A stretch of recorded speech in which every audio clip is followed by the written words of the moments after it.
iniisip mo kapag narinig mo yung kababae mong tao, kalalaki mong tao? Pag sinabing kalalaki mong tao, para bang nililimitahan ka kung ano lang yung pwede mo magawa? Palaging may limitations sa boundaries.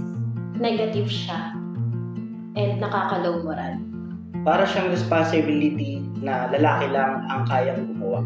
All of your actions must be calculated. Kapag lalaki ka, dapat kaya mong gawin lahat. Ano nga ba ang Gender and Development o GOD?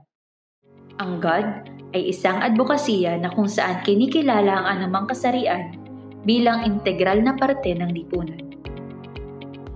Ilan lamang ito sa mga batas na isinulong na sumusuporta sa GOD kung saan layunin nitong hadlangan ang gender stereotyping, gender discrimination, at gender-based violence tulad ng Magna Carta of Women o RA 9710, Executive Order No. 273 at Republic Act No. 11936.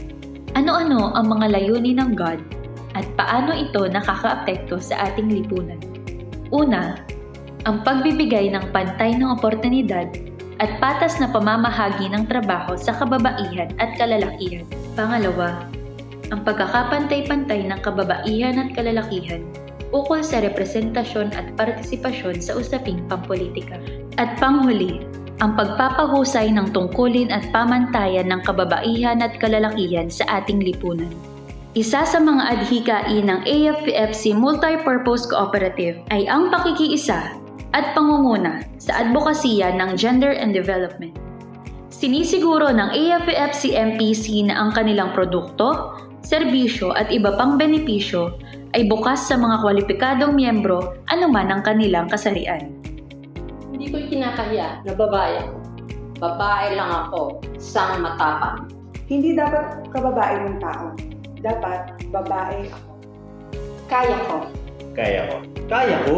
Kaya ko. Kaya ko. At kaya ko rin. Kaya ko. Kaya ko. Kaya ko rin.